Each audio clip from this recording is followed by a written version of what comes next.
Welcome to the top 12 highlights of Chapter 7. I'm Mr. Rodman taking you through the top 12 highlights on political parties as we look at Chapter 7. Well, what is the goal of political parties? We know that the number one goal is to win elections, to elect people to office. You don't win, you're not setting the party agenda, you're not picking political appointees, you're not veering the courts in your political persuasion in your ideological direction. You don't win, you lose all of those things and more. And so the number one goal is to win elections, elect people to office who will help you to carry out what your ideological agenda is. Number two, to organize the government. If you're in power, you can then use those patronage jobs, the old Andrew Jackson, to the winner go the spoils kind of approach. So all of that happens if you win. You don't win, you don't get to name those positions. You don't get to organize the government. You don't name those 4,000 plus positions in the executive branch.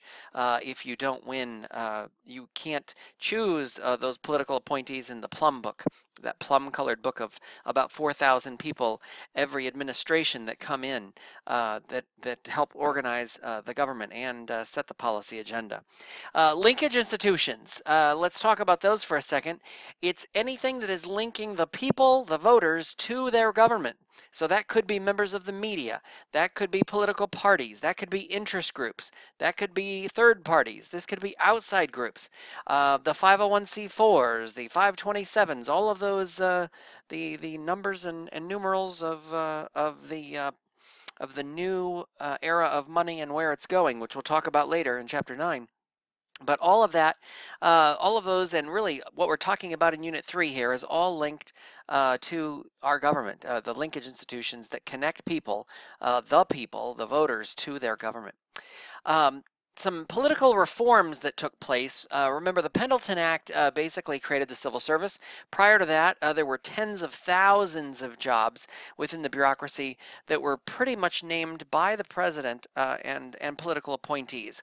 All of them were political jobs. So from one administration to the next, you had all kinds of variation and swing in terms of who was in these positions that were actually accountable because they were political appointees, not people who actually knew what they were doing in these departments and had any type of expertise like we see today with the Senior Executive Service, the SES, or with political appointees that have backgrounds in these particular areas. These were people that helped the president get elected and helped those of the president to get elected. So the Pendleton Act really changed that. As we're seeing right now in what's going on with the Trump administration, we see some alleged violations of the Hatch Act. This is limiting what the executive branch can do and say in terms of political activities.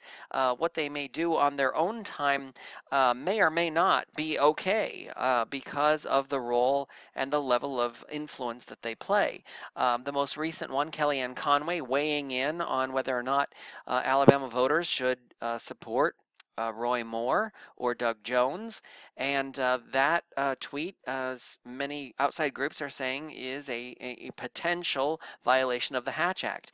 Nikki Haley, most recently, she is the ambassador to the United Nations for the United States, appointed by President Trump, but she was also weighing in on that on Twitter. In terms of voting for Luther Strange and not Roy Moore in the primary in Alabama. And she was also targeted by or pointed out by third party groups, outside groups, that what she had said on Twitter was a violation of the Hatch Act. So again, this is the idea of limiting participation, because if you're going to work within the executive branch, you're going to work within the bureaucracy, you are limited in terms of the types of political activities you can carry out. Definitely limited in terms of what you can do on the job. Very limited, almost nothing in terms of using government phones, using government email, using government letterhead, copy machines, any type of materials there would be a violation of the Hatch Act. But also what you do on your own time. If you're in a position of authority in an agency, it's really hard for you to say that you are a separate person when you go out and campaign for someone. It would be a violation of the Hatch Act, and they could probably find ways to make your life miserable at the very least, if not ask you for you to resign your position in that job as a result of political activities you may participate in. So again, it just depends on the severity, the level of influence of the role, but it does limit participation by executive branch or bureaucracy employees in terms of the types of political activities they can participate in. All right, number 5, let's go to differentiating between caucus, convention, and direct primary. A caucus, a meeting of local party members. It's a local event. It may be done statewide in an Iowa caucus, but it's a local event. Party members are there, and usually it's the party faithful because they have to be there for a while, but it's very local in nature. It's by precinct. People come into these caucuses, they vote, they talk about their candidates and who they support. Very local in nature. Party conventions, we saw those more on the state level in conventions that replaced caucuses in the early 1800s, and these were really for people that wanted to be part of the delegates but weren't really a part of the local party machine. Party conventions allowed more delegates and party officials to go in, give speeches, and to really ramp up and rev up the party faithful, and then go home to their base and try and get out the vote. Really important in the party conventions. And that really took place for a good 150 years. It was only in the 80s and really in the progressive era that we saw a lot of these go away. And we saw a few conventions still taking place today, but for the most part, direct primaries have really taken over. We still see caucuses, the Iowa caucus being one of them, but New Hampshire, the nation's first primary, is a good example of this. It's an open primary. People can go in and select which ballot they want, Democrats or Republicans, and then choose their voters on the ballot. Let's talk about that open versus closed versus blanket for a second. Let's differentiate between those. Open primary, I can go in and I can select, hey, I want a Democratic ballot today, or hey, I want a Republican ballot. This is the New Hampshire model. And we see this in places like Ohio and Indiana, where they can go in, they can select an open primary. You decide what party you want to vote for today, and you get all of the candidates, the slate of candidates in that ballot. A closed primary is like what we have in Maryland. You have to be a registered member of that party in order to vote for the slate of candidates for that party. And then you see blanket primaries, and we also see the top two, which I'll talk about in a second. But the blanket primary is basically where everybody's on the ballot, Democrat, Republican, and everybody in between. And then you can vote for the candidates from all of the parties that you think you want to represent you in the general election. Now, California has adopted this top two model, which basically says that the top two candidates will be moving forward. You can vote for Democrats, you can vote Republicans, for Libertarians, for Green Party, whatever, and the top two candidates will move on. Now, because California is such a Democratic state, outnumbering Republicans 2-to-1, almost 2-to-1, in California, many times the top two end up being the Democrats, both of the top two Democrats, and not the Republican that moves forward. So this is important to note in the top two. Will we see that in more states, particularly states where it's not really a competitive election in the general election? Quite possibly, who knows, especially if it gains traction. But California seems to like it at the moment. So why do we have a two-party system if we have these Green parties and Libertarian parties and Reform parties and all these other parties? Well, really, it's a consequence of the election laws that we have in place today. And because of that election law that we have in place today, it really does support a party that wins, a party that loses, and then they can switch places here and there. But for the most part, if you keep winning elections, even every other election or every couple of elections, you maintain your power. And if you don't, well, then you become like the Know-Nothings or the Whigs or the Federalists or the Democratic Republicans, and you disappear and a new party comes up to replace you. But the single-member district system that we have in place for our legislative districts is pretty much a first past the post. The person with the most votes wins. And who comes in second place? What do they get? They get nothing. How about third place? They got 10% of the vote. Well, they still get nothing. And so even though you may win that proportional representation of winning 20% of the seats, if you only won 20% of the vote in our single member district system, you win nothing. Ever. That's all you get in the proportional representation system, as we see in other countries like some of the countries of Europe. You win 20% of the vote, you get 20% of the seats in the legislature. Our system isn't set up that way. Article 1 of the U.S. Constitution says the single-member districts means that if you win the most votes in that district, you win that seat. And if you come in second place, sorry for you. And if third place, well, even more sorry for you. Because it's a single member district, the person who wins the most votes wins the election, and everybody else gets nothing. And because of that, we call it winner take all. The idea that the party that finishes second doesn't get anything. Neither does third place, neither does fourth place. That's it. Even if it's a plurality, you win more votes than anybody else, or if you win the most votes, you win a majority versus a plurality. The person who wins the most votes or the majority, either or, wins that seat in that single member legislative district. And we see that in the Senate races as well. The person who wins the most votes wins. There can be four candidates running, it doesn't matter. The party with the most votes wins the seat, and the second place person gets nothing. Okay, now, so why do minor parties stick around then? If they're only going to win 5–10% of the vote at most, why are they there? Well, really, it's about raising issues that they care about.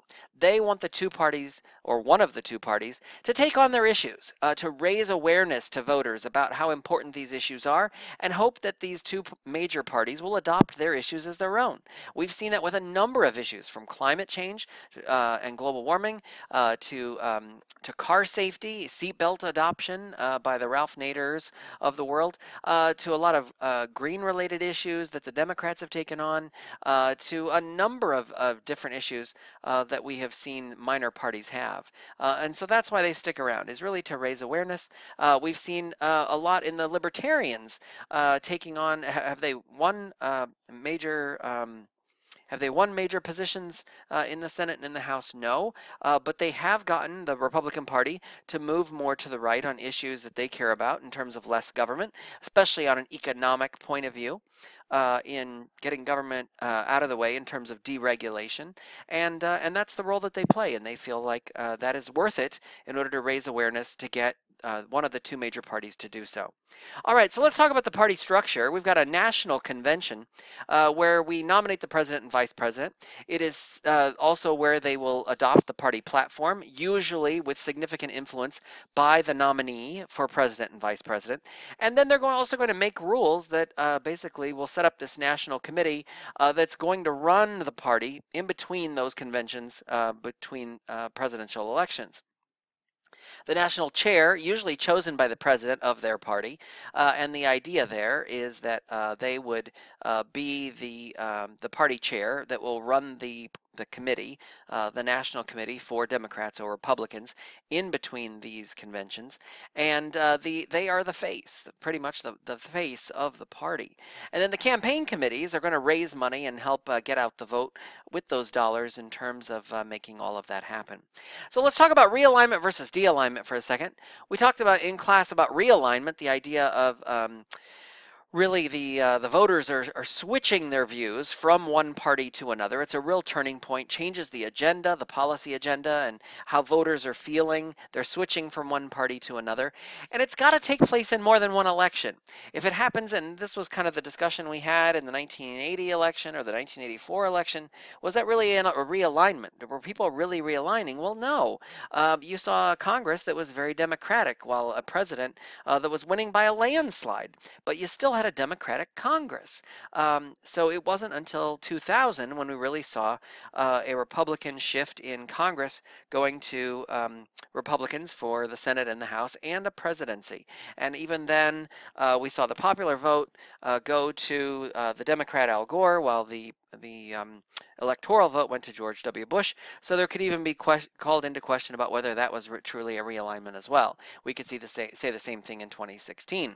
But a dealignment is when both of the major parties are being rejected. Remember, Anthony Downs' theory of rational choice is this idea that people shift to the left and Democrats win, they shift to the right and Republicans win, but they're pretty moderate. They're pretty independent of how they believe and how they're going to vote. And they're really not going to go into one camp or the other, which is why so many Democrats and Republicans have to play to the middle in elections in order to win those independent voters. All right, so let's talk soft money, hard money, and some of these issues that we're going to get into more of in Chapter 9. But let's talk soft money for a second. These are political party building activities. They were banned in 2002. Some of the money um, that was collected under what could be allegedly illegal means went away, and the Bipartisan Campaign Reform Act, also known as the McCain-Feingold Campaign Reform Act of 2002, banned this money. Banned this soft money from being collected, but as we know, like water, it takes the path of least resistance, and so does soft money, and so it's going to go to other places. It's going to go to these 527 groups where they can launch these issue ads. It's going to go to SuperPACs where they can raise unlimited amounts of money, dark money, from places where they don't have to report until after the election is over. Yeah, they have to report it, but yeah, we'll miss that filing deadline and just pay a fee. We'll report it after the election when nobody cares about where the money came from. Or it'll go to 501c4s, nonprofit organizations, where we've got 50% of it is nonprofit and 49.9% of it is political party affiliation and political viewpoint approach to raising their money and spending on campaigns. These independent expenditures, that's really where the money's at today. Are there some issue ads related to this? Yes, there are some 527 groups still out there, but mainly the money's being spent and being collected through super PACs and 501c4s. That's really where the bulk of the money, the dark money, is coming from. And in 501c4s, we still don't know where the money's coming from. We don't know how much money is being given. We don't know from what groups, and we don't know how, for the most part, how the money's being spent. So this truly is dark money. The dark money we have talked about for a long time is really rearing its ugly head in the 501c4s. Some reforms that took place in the political parties. In 1968, we saw the McGovern-Fraser Commission after the riots and protests that took place in Chicago after the 1968 presidential Democratic National Committee convention. They really tried to create a two-tiered system of superdelegates and delegates. This is only in the Democratic Party. And the idea there was to give officials, elected officials like governors and former governors and members of Congress and senators, giving them superdelegate status. Also celebrities, people that are renowned in the party, and people will know that they want them to come to the convention for the press that they can bring, but they also didn't want to leave out the people on the ground, the people that are going to get out the vote, the base that is really on the front lines of each precinct to get out the vote. They want them to kind of come to the convention too, to see and get revved up by the convention and get energized, and then go out and get out the vote. This is really important for them. So we saw superdelegates and delegates, this new selection of what was happening here, and the role that they play in the superdelegate delegate status to really broaden the tent under which the Democrats could have more delegates coming to the convention and taking part, getting energized and revved up to go back to their home districts and really get out the vote for their candidate. That was really the focus. They front-loaded a lot of primaries, moving them earlier and earlier, closer to the New Hampshire primaries. We saw South Carolina do this. We saw Nevada do this. We saw a number of other states try and do this earlier and earlier. National committees kind of put their foot down saying Iowa is the first caucus, New Hampshire is the first primary. You can come after that, but you can't come before that. And that was kind of how they let it play out. Now, Republicans are usually better organized. And Dr. Magleby, Dr. Wilson, a number of the textbook authors talk all about this idea that Harry Truman's old joke, right? I'm not a member of an organized political party, I'm a Democrat, But the idea there of Republican reforms is they didn't do as many procedural aspects of the reforms as Democrats did in terms of creating that two-tiered system. They did add more delegates to their national committee and to their national conventions, but they really maintained control over their presidential campaigns in how that played out. And we definitely saw a lot of that in the 2016 race in the Republican primary in terms of the control that the National Committee had there. So that pretty much wraps up Chapter 7. Hope you've enjoyed the top 12 highlights, and good luck on the upcoming quiz and test. Live the 5. Are you living the 5? I sure hope so. Have a great day.